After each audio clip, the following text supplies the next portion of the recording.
Fala pessoal, tudo beleza com vocês? Espero que esteja tudo bem com vocês mesmo, hein? Então vamos lá começar a nossa primeira aula, na verdade, né? Do nosso cursinho pré-ENEM, da Unir, né? Desde já eu gostaria muito de agradecer a oportunidade que estou tendo de estar aqui, né, juntamente com vocês, apesar de estar distante, né? A gente vai procurar durante esse processo desse curso, desse cursinho, nos aproximar de maneira maior possível, né? Seja ela por videochamada, videoconferência, né? Até então, os vídeos estão sendo gravados, mas eu queria mesmo estar aí com vocês, mesmo que fosse de forma online, né? Para a gente ter essa interação. Eu vou começar então, pessoal, me apresentando. Eu sou o professor George. Como vocês já devem saber, todas as disciplinas, a química, né? Ela ficou dividida em três frentes: a frente a frente B e a frente C.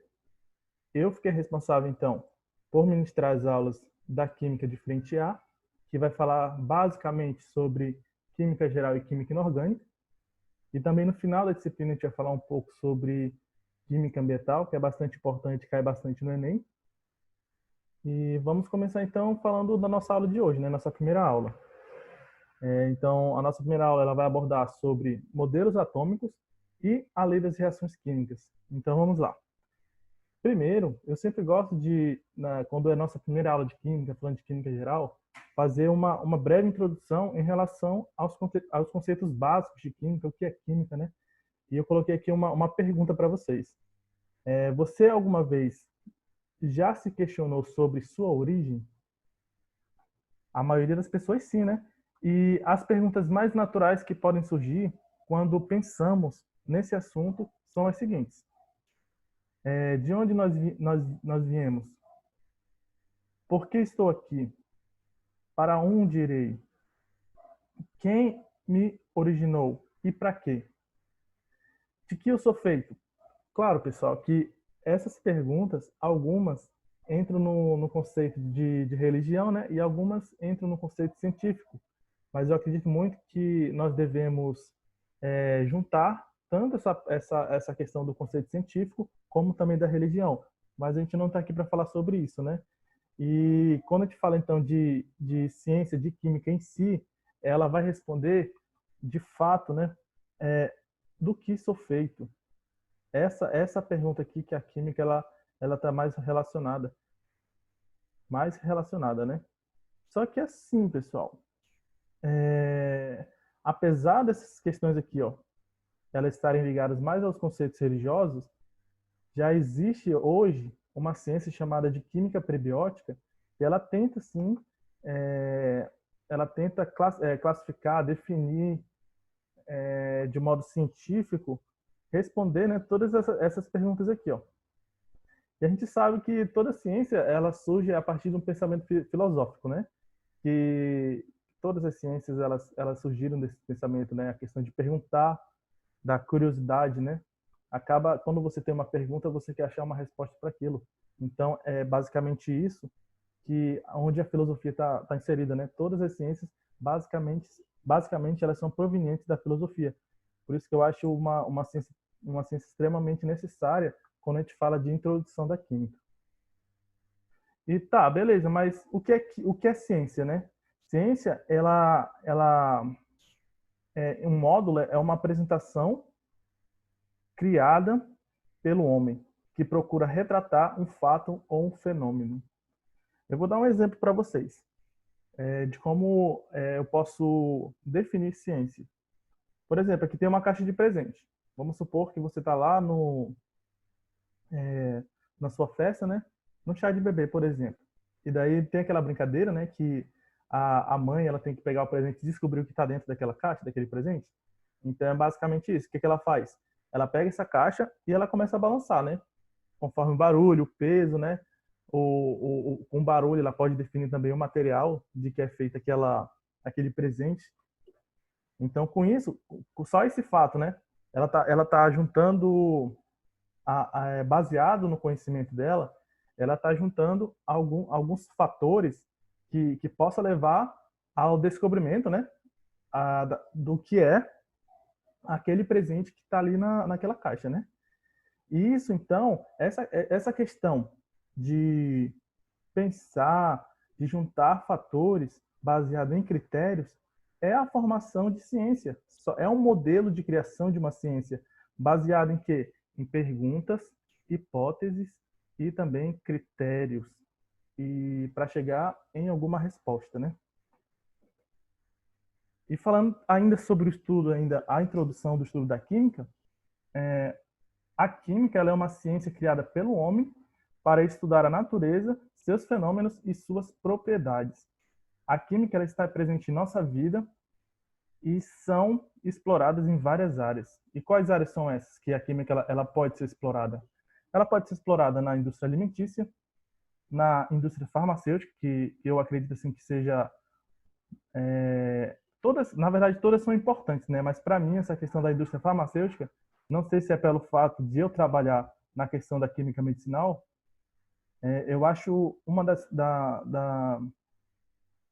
das áreas mais interessantes quando se fala do estudo da química, né? Que estuda vários aspectos, tanto micro quanto macro, qualitativo, quantitativo, que a gente vai ver tudo isso durante esse cursinho. Também uma outra área que é bastante utilizada são os cosméticos, desculpa, e também na área tecnológica. E o que é ciência? Quando se fala de definição de química, desculpa. A química ela é uma ciência experimental que estuda a estrutura, composição e a transformação da matéria. Um outro conceito também do que é química é a ciência que estuda os materiais que constituem a natureza, sua composição e preparação, as transformações que sofrem, as energias envolvidas nesse processo e a produção de novos materiais. Ou seja, esse conceito aqui ele já é um pouco mais específico, né? E o que abrange de forma maior quando se fala da ciência chamada química. Tá, nessa aula a gente vai falar sobre os modelos, como que surgiram os modelos atômicos, né? Falar uma introdução sobre esse assunto. Só que antes de falar o que é um átomo, a gente precisa saber em relação à estrutura da matéria, porque o átomo ela é a parte menor da nossa matéria, né? Só que para isso nós precisamos entender como que a gente chegou a esses átomos, né? Esse átomo foi a partir das observações de estruturas como a matéria. E o que é essa matéria? A matéria ela é formada por moléculas que, por sua vez, são chamadas por partículas minúsculas chamadas de átomos. Ou seja, vamos dar um exemplo aqui. Vamos supor uma mesa. Uma mesa é formada de uma madeira que veio lá de uma árvore, né? Só que a composição daquela madeira, vamos supor que essa mesa é daquela madeira bruta, né? Foi retirada direto da natureza. Vamos supor que ali eu tenho, então, essa mesa. Essa mesa, ela é uma matéria. Porque matéria, definindo uma matéria, é tudo aquilo que ocupa um espaço, né? E aquela mesa está ocupando espaço. Então, essa mesa, ela é composta de várias moléculas. Essas moléculas, vamos classificar agora a molécula. A molécula, vamos chamar ela de celulose. A celulose é uma molécula que constitui, que forma, né, no caso, a estrutura da madeira. E entre várias outras substâncias, não só a celulose, tá? Nós vamos focar apenas na celulose. Só que essa celulose, ela é formada por vários átomos. Átomos de oxigênio, hidrogênio, o que mais? Carbono, né? Porque basicamente a natureza ela é composta basicamente assim de carbono, né? Mas também sabemos que temos as moléculas inorgânicas, mas não vamos entrar nisso ainda. Esses átomos que compõem essa molécula, a gente vai tratar hoje na parte da introdução do estudo da química. Alguns filósofos, alguns pesquisadores lá de antigamente, eles imaginavam que esses átomos eles não poderiam ser divisíveis, tratando então os átomos como não divisíveis. A gente vai falar sobre isso hoje, mas na próxima aula a gente vai ver que também não é bem assim, esses átomos eles são divisíveis. Só para dar um spoiler para vocês, tá? Tá, e para que a gente estuda química? porque a química ela implica na compreensão das transformações químicas que ocorrem no nosso mundo, e é através desse conhecimento que podemos ser capazes de resolver problemas em muitas áreas, como agricultura, medicina e meio ambiente. E é uma coisa que eu sempre costumo falar muito para os meus alunos, né? Que estudem química, pessoal, independente da área que vocês forem atuar, porque a química ela explica muita coisa. E se você for trabalhar então com alguma ciência que esteja ligada diretamente à pesquisa, em laboratório, né, de campo também, você vai perceber que quando você tem esse conhecimento básico de química, você vai ter algo a mais que vai te destacar naquele teu local de trabalho. Então, tem muita gente que fala assim, não gosto de química, mas a química ela é a base de muitas ciências.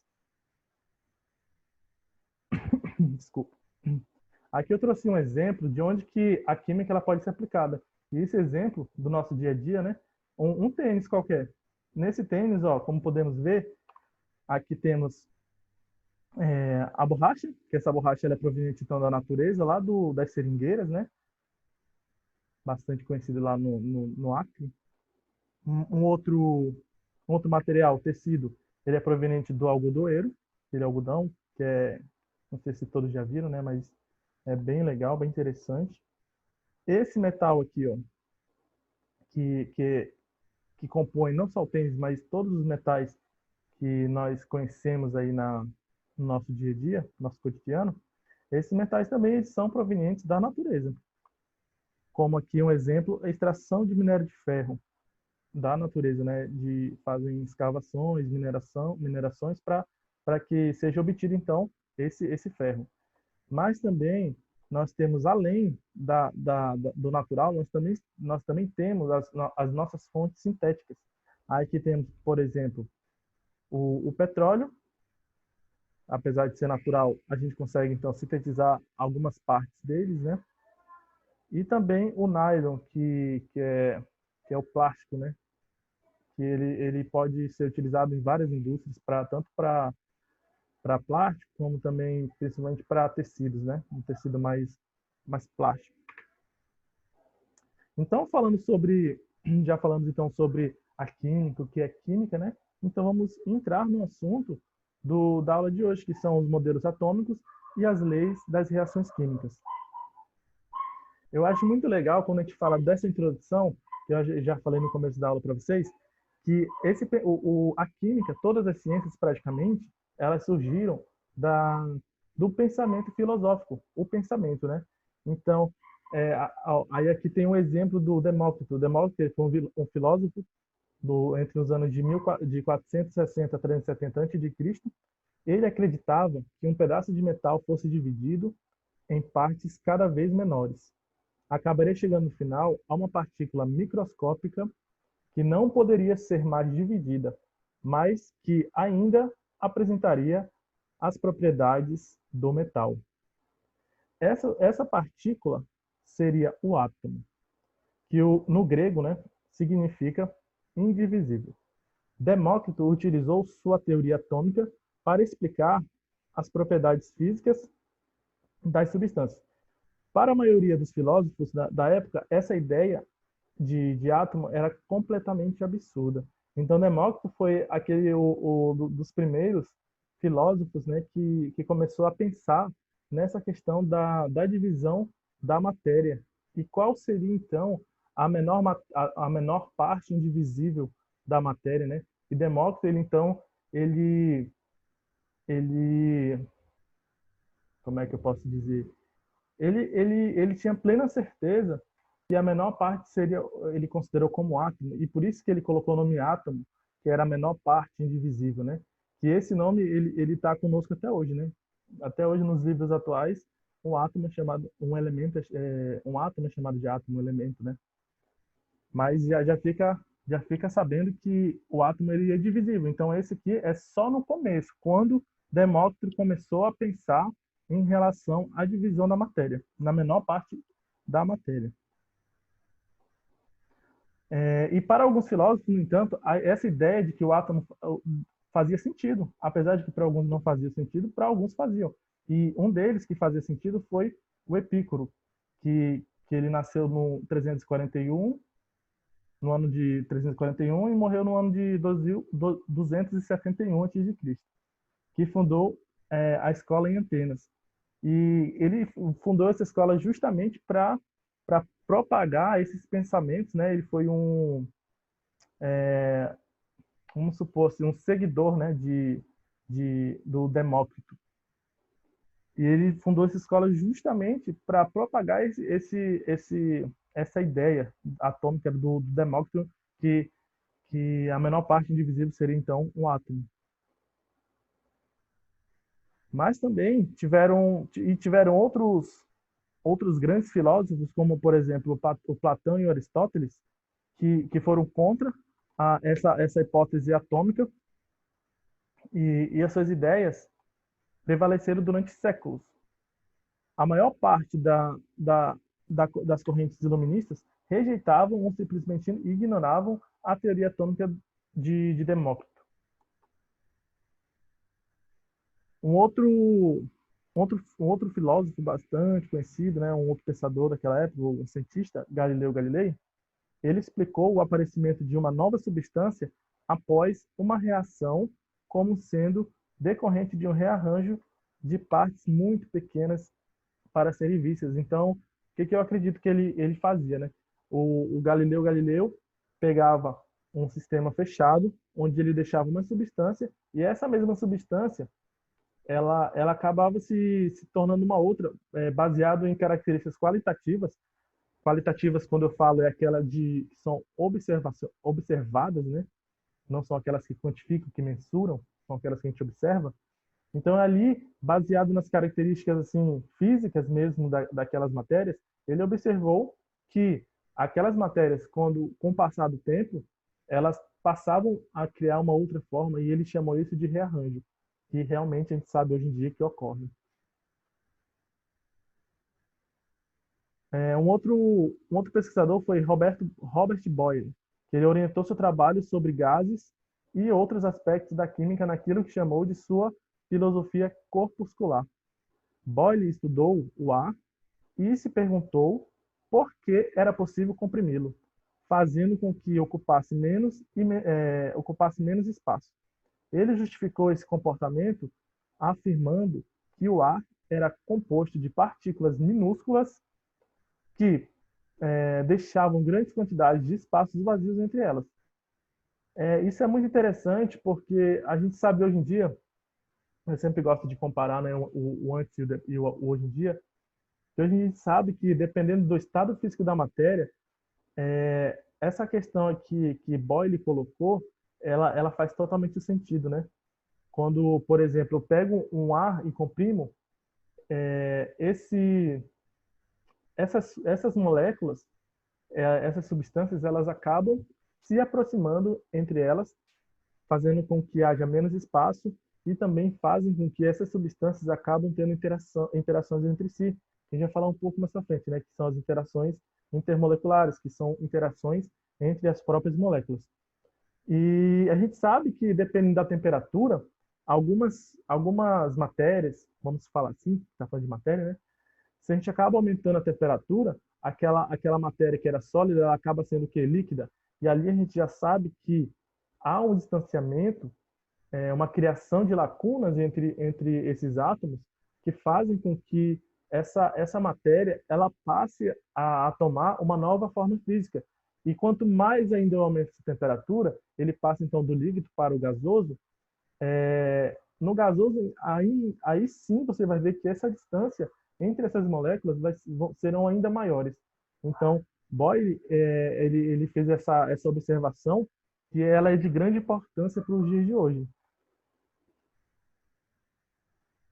E se tratando, então, da lei, dessas leis das reações químicas, vamos falar, então, leis das reações químicas, vamos falar da lei de conservação da matéria.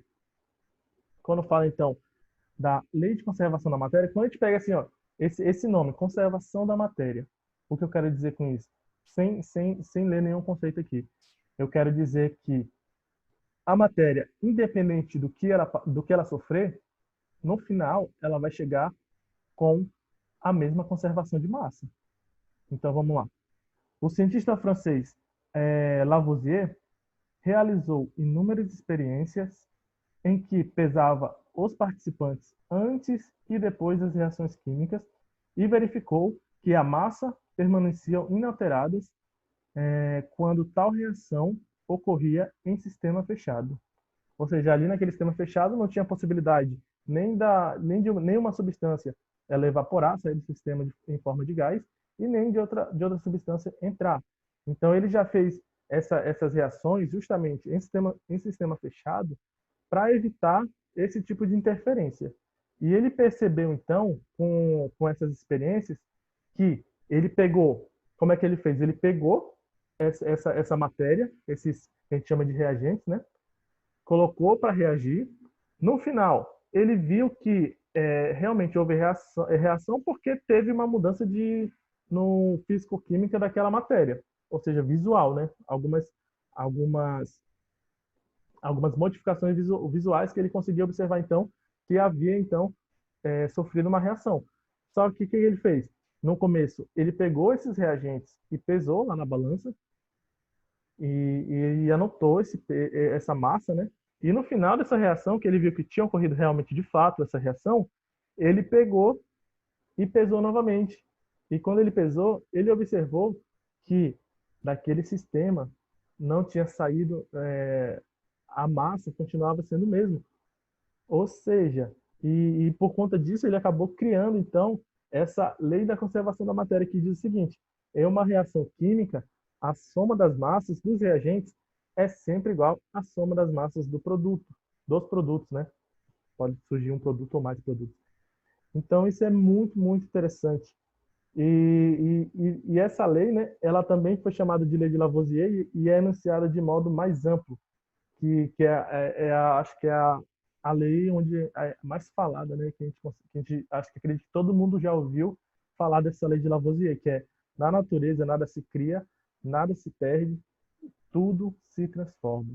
Eu acho eu acho fascinante quando eu falo dessa lei, porque apesar de parecer simples, é uma lei que explica, se você vai detalha essa lei, ela explica muita coisa, e isso foi baseado em experimentos. Imagina naquela época que você não tinha, não tinha assim conceito, não tinha nada concreto em relação como que essas matérias elas se correlacionavam, essas substâncias, né? Esses átomos, que era o que esses filósofos realmente gostariam de entender como que isso funcionava, né? Funciona até hoje, tem muitas coisas que não são explicadas até hoje.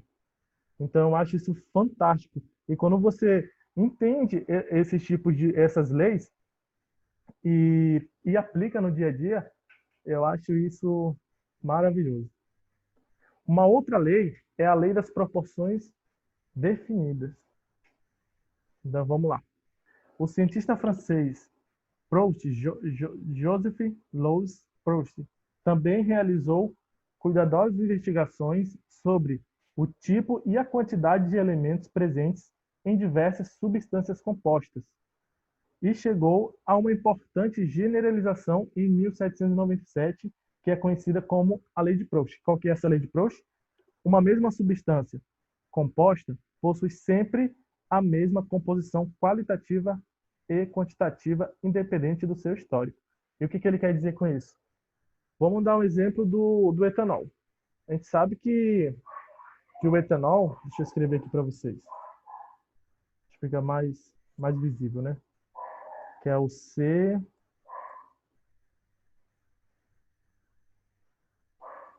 Aqui eu tenho 2 hidrogênios.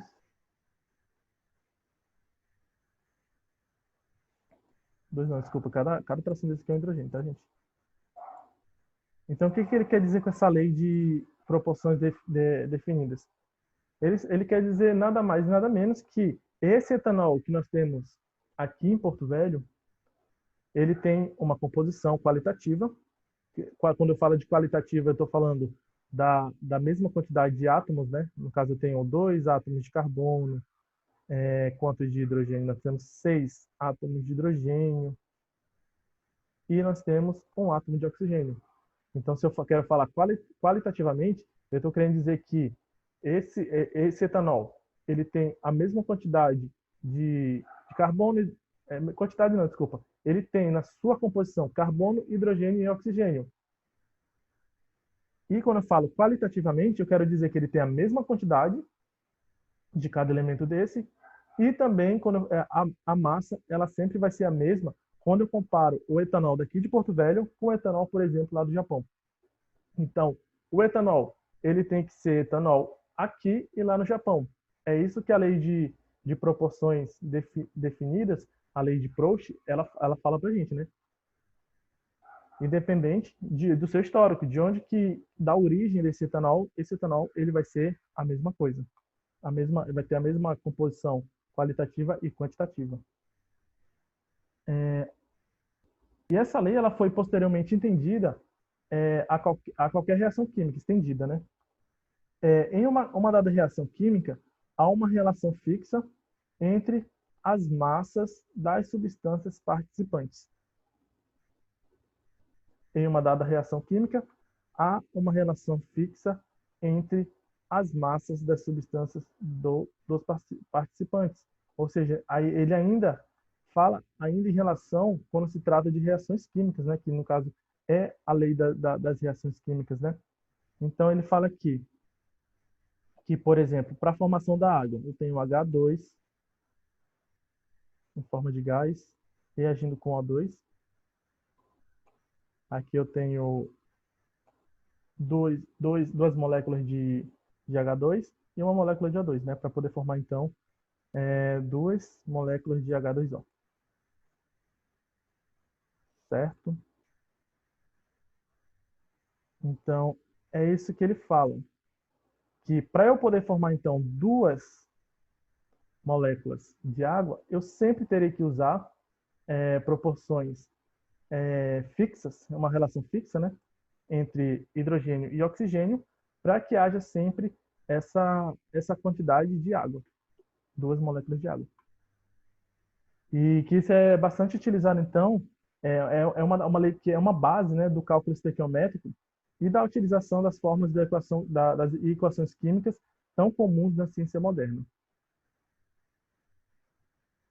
Vamos para a próxima. E a terceira, então, e última, lei das reações químicas, é a lei das proporções múltiplas.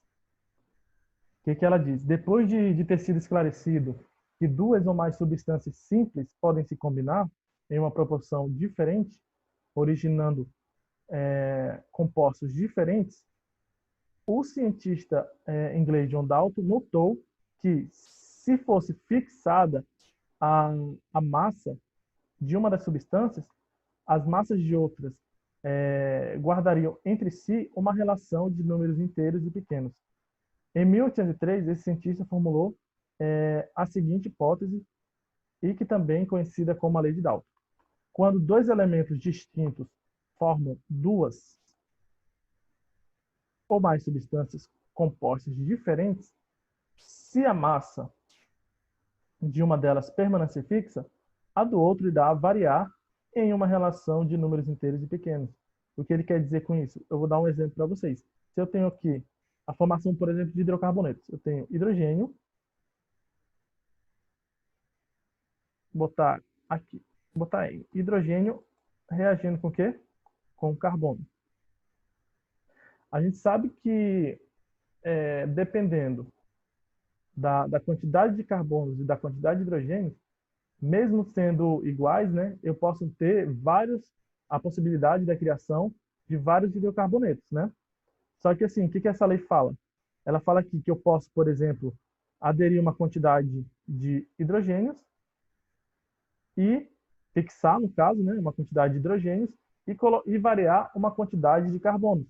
Com isso, essas moléculas, esses reagentes poderiam formar vários produtos baseados nessa variação de alguns reagentes, mesmo fixando um e variando o outro, ou vice-versa, né? E falando um pouco sobre o modelo atômico de Dalton, durante séculos, durante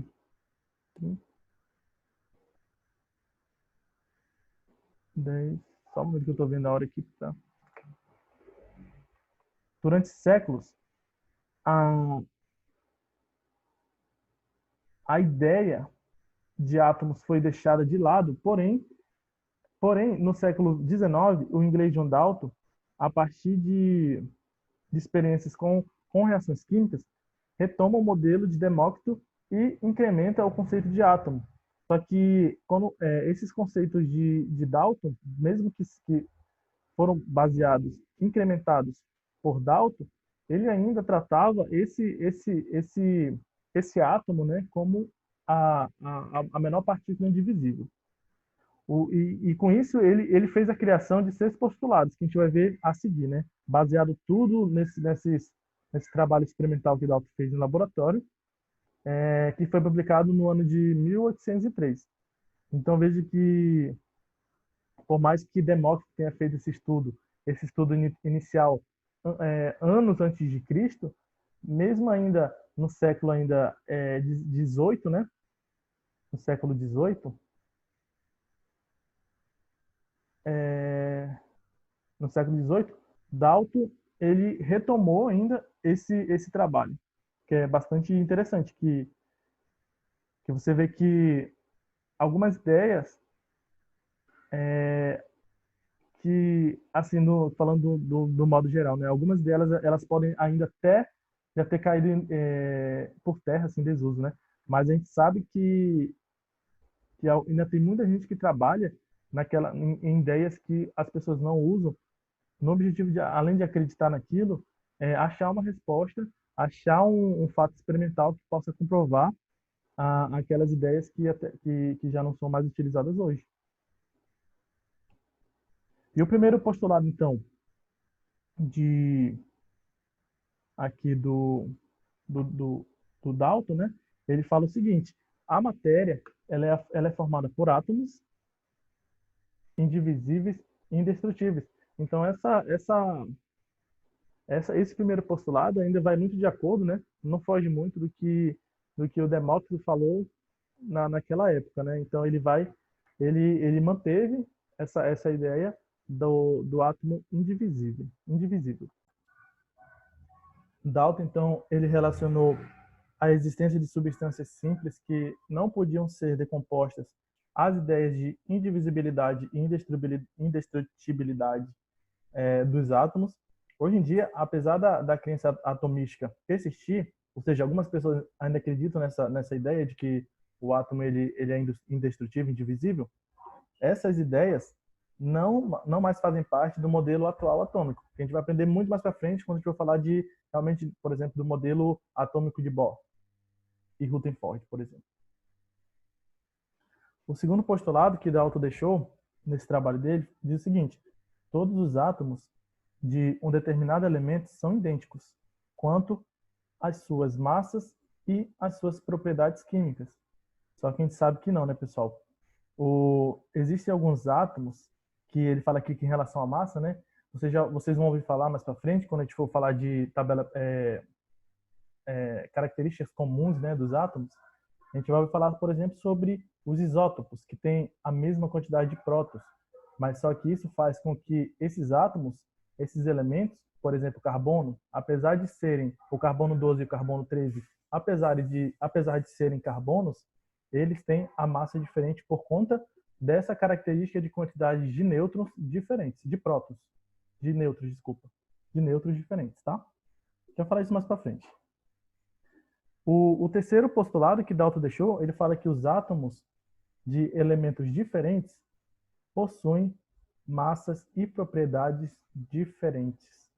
Só que a gente sabe também que hoje, na atualidade, sabe-se que esses átomos de elementos diferentes, ainda que apresentem propriedades diferentes, podem ter o mesmo número de massa. Como, por exemplo, também a gente vai falar sobre, se tratando ainda desse mesmo assunto de características comuns entre átomos, vamos falar aqui então os isóbaros, que a gente sabe que os isóbaros eles são elementos diferentes que possuem a mesma massa molecular, a mesma massa. Então, esse terceiro postulado também, hoje em dia a gente sabe que ele não é mais correto, né, mais aceito. O quarto postulado, ele diz que os átomos de elementos diferentes se combinam em uma proporção fixa para originar determinado composto químico. Sim, existem ainda alguns elementos que, para serem formados, precisam de certas quantidades que devem ter a mesma proporção, né? Que é, no caso, é definido por uma das leis que a gente acabou de falar, que é a lei das proporções definidas de Proust, né?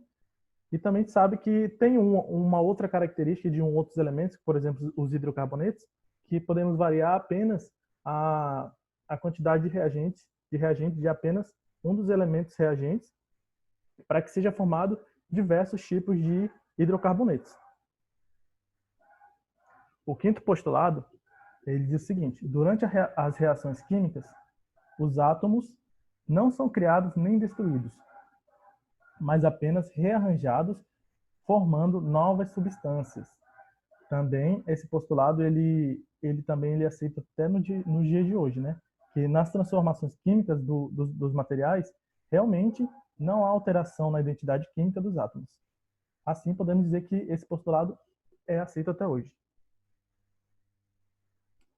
O sexto postulado: átomos de certo elemento químico não podem se converter em átomos de outro elemento.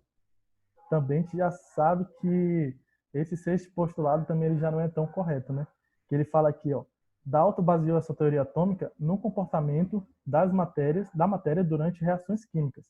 Não conhecia, portanto, as reações nucleares. As reações nucleares onde a movimentação, né, a perda, o ganho de prótons, dos elementos que estão inseridos no núcleo, como, por exemplo, o nêutron e o próton, né?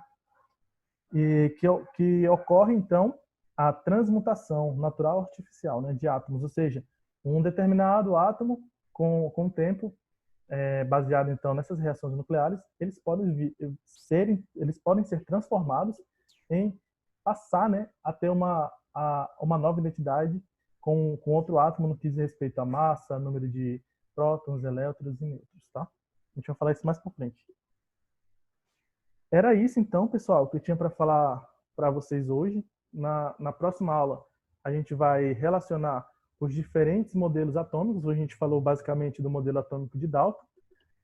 Correlacionamos, trouxemos, né, para essa aula o histórico de como chegou-se ao estudo do átomo, que é uma coisa que eu acho extremamente importante quando a gente fala de química, né? Porque eu sempre costumo falar para meus alunos que, se a gente for parar para pensar, muitas das coisas que acontecem nas ciências, muitas das coisas elas podem acabar sendo lógicas a partir de um pensamento, né? Então, se a gente pratica bastante a lógica, pode ser que mais para frente a gente possa descobrir algo que está ali na nossa frente e a gente ainda não é descoberto, né? E tem um filósofo que fala, que eu acho bastante legal essa frase, né? Que as coisas, elas, depois que a gente passa a conhecer, elas são muito óbvias, né? Então, se a gente não conhece, elas não são óbvias, mas a gente sabe que existem muitas coisas a serem descobertas que nós somos capazes de fazer essa descoberta. E a gente está aqui mesmo eu acredito, né, eu como pesquisador, aqui nessa terra justamente para contribuir com a ciência de forma positiva, tá, gente? Aí aqui, ó, aqui tem meu e-mail, vocês podem me escrever pelo meu e-mail, caso fique alguma dúvida. Também terão os monitores disponíveis para que vocês possam tirar as dúvidas com eles. Eu agradeço pela atenção de vocês, de terem assistido essa aula até o final. Muito obrigado, pessoal, e até a próxima terça. Tchau, até mais.